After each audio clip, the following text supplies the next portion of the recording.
Before power was measured in market share, it was measured in territory. Let's review the ultimate strategists. The pressure is immediate. The structure is exposed. The historical puzzle is not just who prevailed, but why did some conquerors absorb their defeated rivals into positions of continued authority rather than eliminating or replacing them? At first glance, the answer can look personal, as if one stronger figure simply outmaneuvered weaker rivals and the rest of the system followed.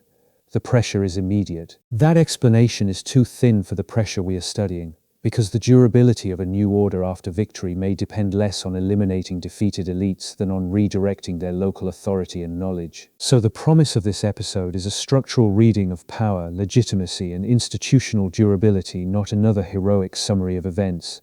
The pressure is immediate. The structure is exposed. Why did some conquerors absorb their defeated rivals into positions of continued authority rather than eliminating or replacing them? That is the tension the institution has to absorb before uncertainty becomes political opportunity. The problem begins when a defeated elite still carries local knowledge, family ties, prestige, and social channels that can either nourish revolt or stabilize the new order.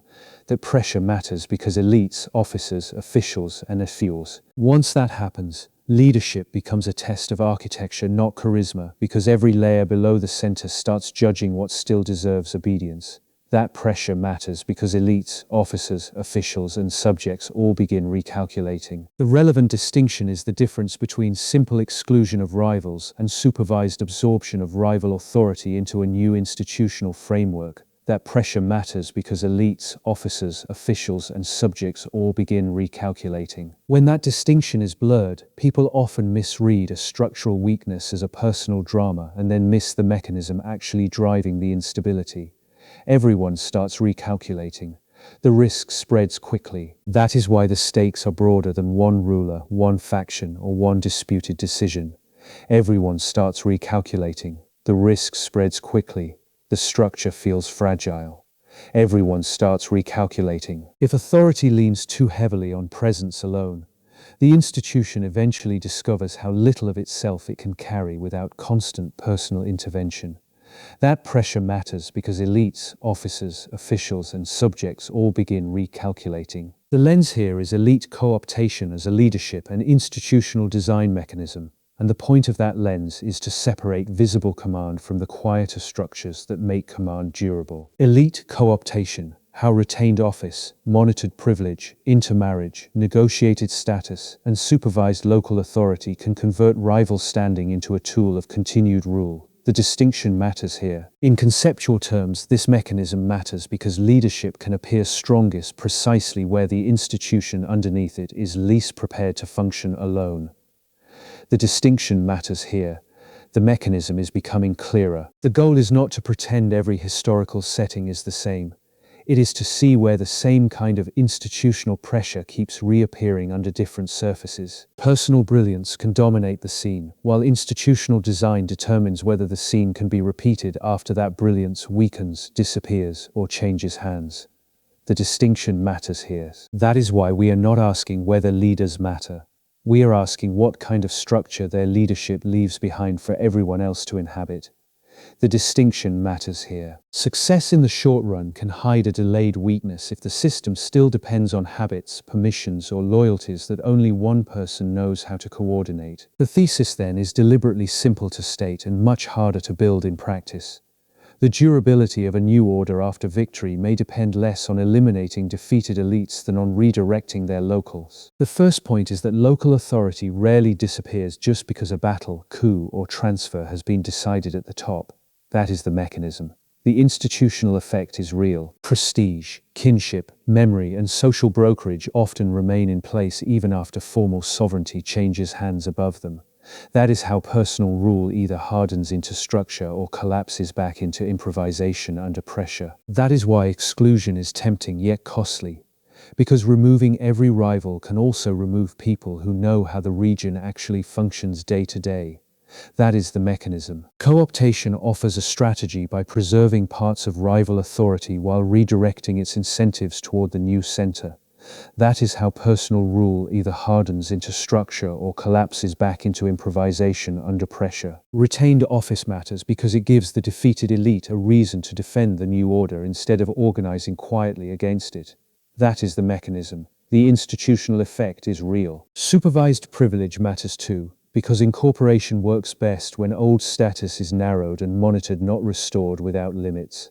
That is how personal rule either hardens into structure or collapses back into improvisation under pressure. Marriage alliance, shared ceremony, and controlled access can all reinforce the message that former rivals now keep their future through cooperation.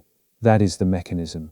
The institutional effect is real. This also reduces the cost of rule, because the center can govern through intermediaries who already understand local language, custom, prestige, and hierarchy. That is the mechanism. The institutional effect is real. But co-optation is not trust in a sentimental sense. It is a managed bargain in which usefulness and surveillance grow together. That is the mechanism. The institutional effect is real. The center therefore has to limit how much independent armed, fiscal, or judicial authority co-opted rivals can retain at once. That is the mechanism. The institutional effect is real. A strong design keeps those rivals important enough to cooperate, yet not autonomous enough to rebuild a fully separate base of command. That is the mechanism. The institutional effect is real. This is why co-optation often works best when the new regime can divide honor from independence, granting the first while controlling the second. That is the mechanism. The institutional effect is real. It also explains why humiliation can be self-defeating, because an elite stripped of all standing may find rebellion less costly than obedience. That is the mechanism. The institutional effect is real. At the same time, indulgence can be equally dangerous, because an elite preserved without constraint may simply wait for the center to weaken. That is the mechanism.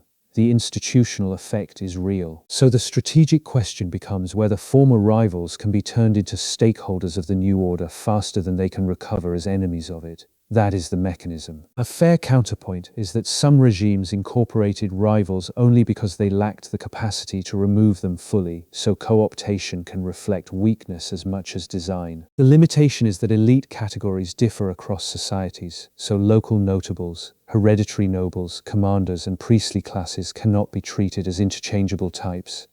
The limits still matter. Co-optation fails when a defeated elite keeps enough independent identity, force, or grievance to use new office as cover for renewed resistance later on. The limits still matter. There is also a rational exception in especially fragile takeovers, where temporary exclusion may be necessary before any later incorporation can be made safe. The limits still matter. Strategic effectiveness and moral legitimacy are separate questions here, because absorbing rivals can stabilize rule without making the rule just or morally clean.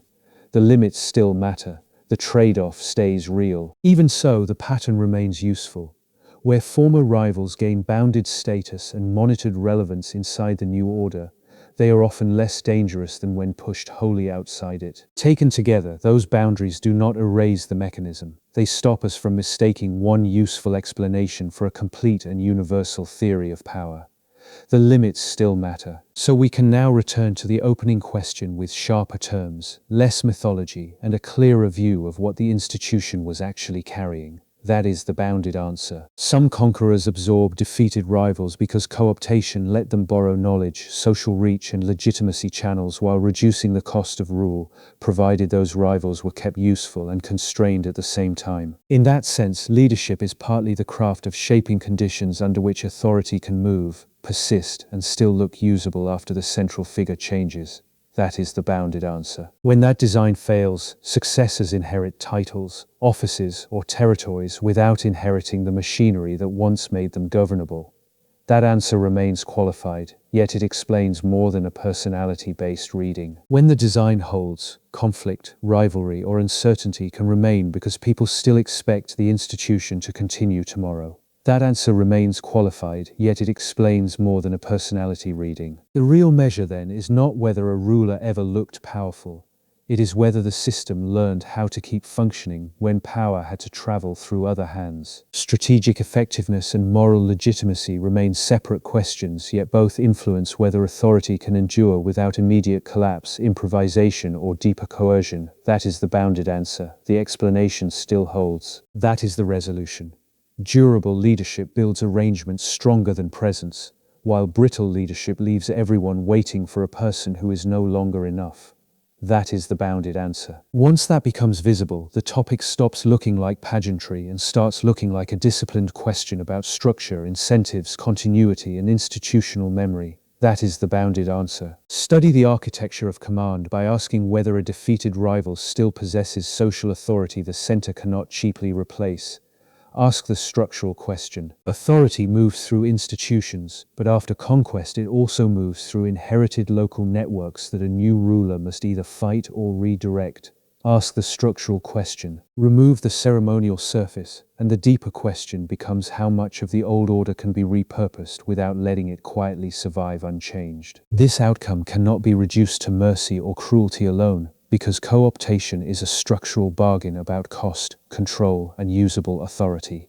Ask the structural question. Strategic effectiveness is not legitimacy, yet the leadership lesson remains that rivals can sometimes be neutralized more durably through supervised inclusion than through pure exclusion. The practical reframing is to ask which role, routine, office, coalition, expectation, or resource channel is carrying the system when personal certainty begins to fade. The safer historical question is not who seemed most impressive in the moment, but which structure kept functioning when pressure rose and authority had to travel farther. The unresolved dilemma remains whether a new regime can redirect old authority into service quickly enough to gain stability without preserving a future center of resistance inside itself. Keep that question in view the next time a political story turns structure into personality and contingency into myth. The throne changes, the strategy remains. Until next time.